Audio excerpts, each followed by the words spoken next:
The moment I realized my AirPods were gone, I didn't panic. I didn't cry. I didn't even swear.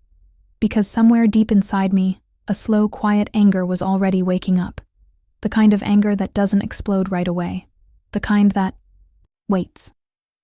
6 months later, the woman who stole them still doesn't know my name, but every time she puts those earbuds in her ears, I remind her I exist. And when that sound suddenly blasts into her head so loud it makes her flinch, she snaps, the case shut like she touched fire. This isn't a story about headphones. This is a story about patience, obsession, and the pettiest revenge I've ever committed. If you've ever been stolen from, ignored, brushed off by a giant company that promised to look into it, hit that like button. Subscribe for more real, unfiltered Reddit revenge stories. And before we go any further, tell me something in the comments. Where are you watching this from right now? Airport? Bedroom? Night shift at work? I read every single comment. Now take a breath, because this starts quietly and ends loud. 6. Months ago, I was just another tired traveler passing through Houston. Layover brain. Dry recycled airport air. My backpack hanging off one shoulder, phone in my hand, mind already halfway on my next flight. Nothing dramatic. Nothing memorable. I boarded, sat down, slid my AirPods into my ears, and let the world disappear. That tiny bubble of silence you get on a plane. That was my only comfort. When we landed, I stood up with everyone else, reached for my bag, stepped into the aisle, and followed the slow human traffic off the plane. It wasn't until I'd cleared security again that my hand automatically went to my pocket. Empty. I checked again. Slower this time. My stomach dropped in that cold, hollow way that makes your chest feel tight. At first, I didn't assume theft. I told myself they must have slipped out when I stood up. Tight seats, awkward angles, people bumping into you. It happens. So I stayed calm. I filed a lost item claim with United. I didn't have to it either. I gave them the flight number, seat number, exact model, and even the color of the silicone case. I put my AirPods into lost mode and added my phone number with a message that literally said, "Please call me. Reward guaranteed." I meant it too. If someone had found them and called me, I would have happily sent them enough money to buy their own pair. I understand not everyone can afford expensive headphones. Kindness was still on the table at that point. Then I opened Find My. At first, the dot didn't move. The AirPods were still on the plane. That actually gave me hope. It meant they hadn't vanished into thin air. Hours later, I refreshed the app and saw something strange. They'd moved, but not far. From the plane to a spot that looked like office space. Back hallways, restricted areas, somewhere passengers don't go. That's when my hope started turning into suspicion. Over the next day, I watched them shift slightly, then stay still again. And then, about 24 hours later, the dot moved somewhere it absolutely should not have gone, an apartment building. I stared at my screen, my heart thumping harder with every refresh. Over the next few days, a pattern formed. The AirPods would leave the apartment early in the morning, travel straight to the airport, stay there for hours, then return to the same apartment at night. Day after day, same timing, same route. It didn't take a detective to understand what I was seeing. This wasn't lost property. This was someone's routine. Someone who worked at the airport. Someone who had taken them. I did everything right. I emailed United again. I sent screenshots. I explained the schedule. I even gave them the apartment address and the days that employee was working. I wasn't asking for drama. I wasn't demanding punishment. I just wanted accountability. Handle it internally. Talk to your staff. Do something. Instead, I got a cold, scripted response. Because the AirPods had left airport property, they said. It was no longer their responsibility. My claim was closed. If I wanted to pursue it, I could file a police report with Houston PD. I live in Arizona. That was the moment something in me snapped. Not loudly, not dramatically, but permanently. I wasn't even angry anymore. I was calm. Too calm. because now this wasn't about getting my AirPods back. I didn't want them anymore. I didn't want something that had been sitting in a stranger's ears. This became about something else. Entirely. Control, awareness, consequences. And that's when I remembered one small detail they had forgotten. I could still see them. I didn't cry after United closed my claim. I didn't throw my phone or rant to friends. I just sat there staring at the little blue dot on my screen, moving back and forth between an apartment complex and the airport like nothing had happened. Like my property didn't matter. Like I didn't matter. That's the part people don't talk about. The moment when a system reminds you how small you are. A billion-dollar company shrugs, an employee gets away with theft, and you're expected to just let it go. But here's the thing about me. I don't let things go when I'm treated like I'm invisible.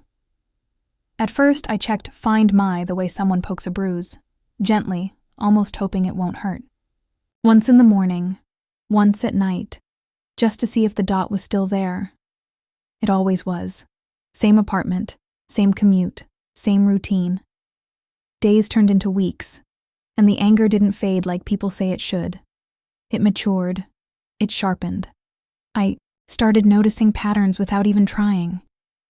What time she left, what time she came back, which days she worked longer shifts, which days she didn't go in at all, and the worst part? She was using them. I could see it. The earbuds would leave, the case, sit active, move slightly, sometimes for hours. That was the moment the last bit of generosity inside me died.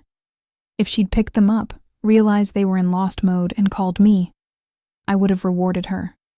I would have thanked her. I might have even told this story as a reminder that not everyone is awful. But instead, she made a choice, over and over again. Every time she put them in her ears, she chose herself. That's when a thought slipped into my head. Quiet, dangerous, and impossible to unthink. I don't have to confront her. I don't have to report her. I don't even have to get my AirPods back. I just have to remind her they aren't really hers. One afternoon, weeks later, I opened Find My out of habit and saw the earbuds were active, out of the case, in use. My thumb hovered over the screen when I noticed the option I'd ignored before, play sound. I hesitated. My heart started beating faster, not out of fear, out of anticipation. This wasn't illegal. This wasn't harassment. This was a feature. Apple literally designed it this way. I imagined her walking through the airport, confident, distracted, completely unaware. I imagined the moment just before it happened. Then I tapped the button. A sharp, piercing tone blasted through those earbuds. I couldn't hear it, but I could picture it perfectly. Sudden, loud, invasive. The kind of sound that makes your shoulders jump and your stomach lurch. The dot on my screen froze for half a second. Then the earbuds snapped back into the E. Case. I stared at my phone, breath caught in my throat. She heard me. I didn't laugh. Not yet. I just sat there, stunned by the realization that for the first time since this started, the power had shifted. She thought she'd gotten away with something. She thought time had erased the risk. But that sound? That was proof. Proof that I wasn't gone. Proof that consequences don't always show up right away. The next time happened a few days later. Same thing. Earbuds out. Active. I waited longer this time. Let her get comfortable. Let her forget. Then, play sound. Instantly, they went silent again, tucked back into the case like a guilty secret. That's when it stopped feeling accidental and started feeling deliberate.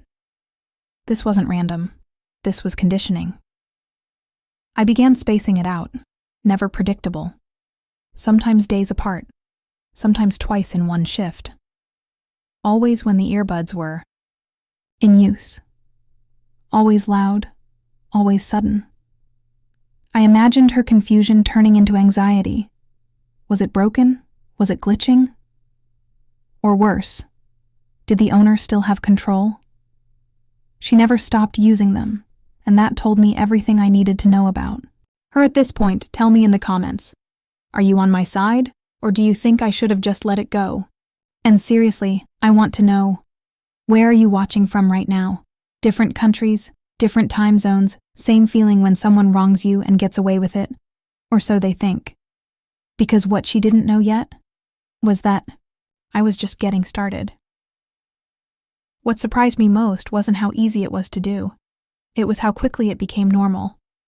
At first, hitting that play sound button felt like crossing a line. My finger would hover, my heart would race, and I'd ask myself if I was going too far. But after the 5th time, then the 10th, the hesitation disappeared. It became muscle memory. The same way she'd made stealing my AirPods part of her routine, I made reminding her part of mine. I stopped checking Find My casually. Now I checked with intention.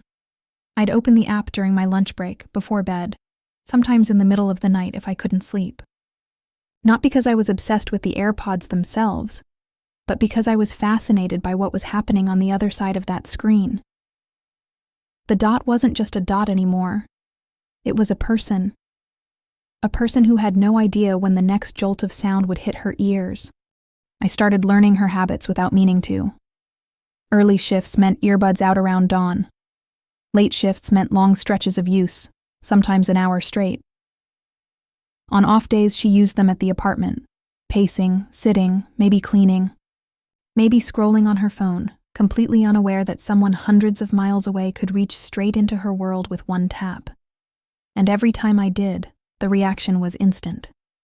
Earbuds back in the case. Silence. I imagined her freezing, pulling them out, staring at them like they'd betrayed her, maybe shaking them, maybe checking her phone, maybe telling herself it was just a glitch. But glitches don't happen on schedules. Glitches don't feel intentional. I never did it at the same time 2 days in a row. That was important. Predictability gives people comfort. Uncertainty breaks them down. Sometimes I'd wait until she was clearly settled. Earbuds active for 10 minutes, 15, long enough that she'd relax. Other times, I'd hit it the second they turned on, sharp, immediate, a warning. I wanted her nervous. I wanted her constantly wondering, is it going to happen again? What shocked me was that she never stopped using them. That detail stuck with me. Anyone innocent would have turned them in the moment they realized someone else still had control. Anyone scared would have ditched them. But she didn't. She kept them, day after day, which told me she thought she deserved them. Or worse. She thought I'd eventually give up. That's when I realized this wasn't about getting even. This was about balance. She took something without consequence. I gave consequence without touching her life directly. No confrontation, no threats, no messages, just sound, invisible, unavoidable, and completely legal. I started to imagine the ripple effects, her flinching at random noises, her hesitating, before putting them in. Her wondering if today would be quiet or painful. That low-level anxiety that never quite leaves. The kind that makes you second-guess yourself. The kind that follows you home. I didn't have to yell. I didn't have to accuse. I let her mind do all the work for me. Sometimes I wondered if she'd talk to coworkers about it. My headphones keep screaming randomly, she'd say, trying to laugh it off. I imagined the looks she got in return. Confusion. Doubt. Maybe someone suggested she stop using them. Maybe someone joked she'd stolen them. That thought made my chest feel lighter, not happy, just balanced. And here's the thing that scared me a little. I didn't feel guilty. Not once. Every time I thought about stopping, I remembered how easy it would have been for her to call me, how my number was right there, how I'd offered a reward. She made her choice. I was just responding to it, slowly, patiently, on my own terms. So tell me honestly in the comments, at this point, would you have stopped? Or would you have kept going like I did? And don't forget to tell me where you're watching from. Different places, same quiet satisfaction when justice doesn't need permission, because what I didn't realize yet was that she was starting to change her behavior, and that meant the message was finally getting through. The first real sign came on a random weekday morning.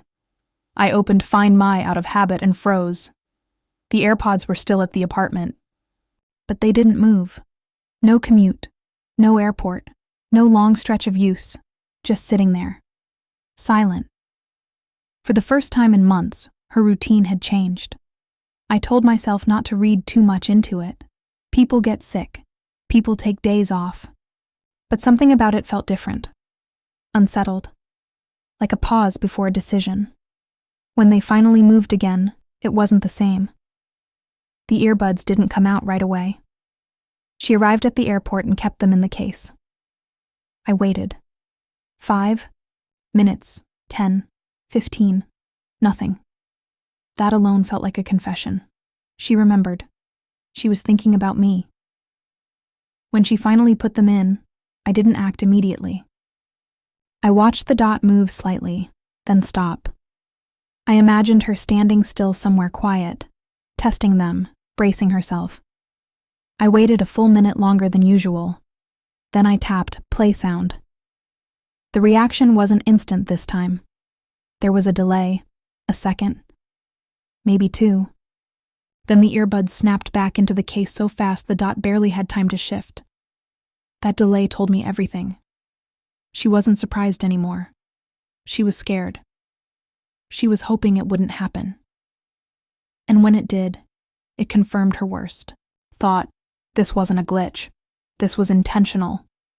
From that day on, her usage changed. Shorter sessions, fewer risks. She started taking them out only when she really needed them.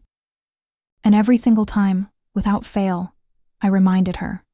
Sometimes immediately, sometimes after a cruel pause. I wasn't angry anymore. I was methodical. This wasn't revenge fueled by emotion. This was control fueled by patience. I started to imagine what was happening inside her head. That constant calculation. Is it worth it? That tiny spike of adrenaline every time she opened the case. That dread right before the sound. Because here's the thing about sudden loud noise. Your body reacts before your brain does. Heart racing, muscles tightening, breath catching, over and over again. Day after day. That kind of stress wears people down, and still, she didn't turn them in. That part baffled me. She could have ended it at any point. She could have walked into Lost and Found. She could have handed them to a supervisor. She could have made one phone call. But she didn't. Which meant the AirPods were more important to her than her peace. More important than her comfort. Maybe even more important than her hearing. That's when I stopped spacing it out kindly. I became unpredictable. Twice in one shift. Once early, once late. Sometimes 2 days of silence, then sudden chaos. I imagined her jumping every time she heard a beep from any device. I imagined her flinching at normal sounds. Not because I wanted her hurt, but because I wanted her to feel what I felt. That constant unease. That sense that something wasn't right, and no one cared. One night, I checked the app and saw the earbuds active at the apartment. Late. Probably after a long shift. Probably tired. Probably thinking she was safe. I waited until they'd been out for a while. Long enough that she'd forget. Then I hit the button. They didn't go back into the case right away. For a few seconds, nothing happened. The dot moved erratically, back and forth. I pictured her yanking them out, fumbling, dropping one, panicking. Then finally, silence. Case closed. That image stayed with me, not because it made me feel powerful, but because it made me feel heard. I didn't feel like a victim anymore. At this point, tell me something honestly in the comments. Do you think she deserved this, or did I go too far? And don't forget to tell me where you're watching from. Different cities, different countries, same question. How much is peace worth when you stole it from someone else? Because by now, the AirPods weren't just reminding her of me. They were punishing her for a choice she kept refusing to undo. And I knew the end was close. I always thought the end would feel dramatic. Like a rush. Like victory. Like that sharp moment when you finally say, I won. But the truth is, when it finally happened, it felt quiet, almost fragile, like something that could disappear if I breathed too hard. It started on a morning that looked exactly like every other morning. I opened Find My without thinking, expecting to see the familiar pattern: apartment, movement, airport. But the dot didn't move. Hours passed, still nothing. No commute, no usage, no earbuds leaving the case. I told myself not to read into it, but my body reacted before my brain could catch up. My shoulders relaxed, just a little, enough that I noticed. The second day was the same, silent, still. The third day, I felt something I hadn't felt since this whole thing began. Uncertainty. Not hers. Mine. Had she finally stopped using them? Had she thrown them away? Had she broken them in frustration? Or worse, had she simply learned to live with the anxiety better than I expected?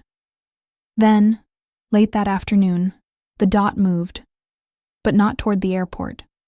It went somewhere unfamiliar, a public location, somewhere neutral, somewhere temporary, and then it stopped, completely. No movement, no activity, no earbuds out. Just presence. I stared at the screen longer than I'd stared at it in months. My heart wasn't racing. It was heavy. Like I was watching the last few seconds of something that had already decided to end. That night, something changed. Instead of AirPods in use, my phone notified me. AirPods detected near you. Not active, not worn, just nearby. Knew what that meant. She wasn't using them anymore. She wasn't trying to enjoy them. She wasn't pretending they were hers. She was done, and for the first time, I allowed myself to imagine her not as a villain, but as a tired person. Someone who'd made a bad choice and then had to live with it every single day. Someone who thought stealing something small wouldn't matter, until it never let her forget. The next morning, the dot moved again. Airport. Not moving. Not traveling. Just sitting there. Lost and found. I put my phone down and stared at the wall. No smile. No rush of adrenaline. Just a slow, deep exhale I didn't realize I'd been holding for 6 months. It was over. Not because I escalated, not because I confronted her, but because she finally chose peace over possession. She could have ended it at any point. She waited until the cost became unbearable. A few days later, the email arrived. Polite, neutral, almost cheerful. My lost item had been recovered. Did I want to arrange shipping? I reread it 3 times. This was the moment. I'd imagined over and over the win, the return, the proof that I was right, and suddenly, I didn't want it. Because those AirPods weren't just AirPods anymore. They carried 6 months of tension, 6 months of watching, 6 months of reminding someone that actions echo. I didn't want something that had lived inside someone else's anxiety. I didn't need them back to feel whole again. So I declined. That choice surprised even me, but it felt right. The balance had already been restored. The story had already ended. Anything more would have been excess, and revenge, when it goes too far, stops being justice and starts being noise. I think about her sometimes, not with anger, not even with satisfaction, just curiosity. Did she tell anyone? Did she learn anything? Did she ever steal again? Or does she still hesitate before taking something that isn't hers, remembering the invisible consequence that followed her home every night? As for me, I learned something too. Power doesn't always look loud. Sometimes it looks like patience, like restraint, like refusing to disappear when someone expects you to. I didn't scream. I didn't threaten. I didn't beg. I simply stayed present in a way she couldn't escape. This was the pettiest thing I've ever done, and yet, it taught me more about justice than any apology ever could. Because justice doesn't always come from courts or companies or policies. Sometimes it comes from refusing to let someone rewrite the story where you're the one who loses. So now I want to ask you, and don't answer quickly. Was this revenge? Or was it accountability slowly taking its time? And seriously, tell me in the comments where you watched this from. Your city, your country, your corner of the world. Different places, same quiet understanding of what it feels like to be wronged and finally seen. If this story stayed with you, hit that like button. Subscribe for more real, emotionally driven Reddit revenge stories. And tell me, what's the quietest revenge you've ever witnessed? The kind that didn't need an audience to work. Because sometimes, the loudest lesson is learned in silence,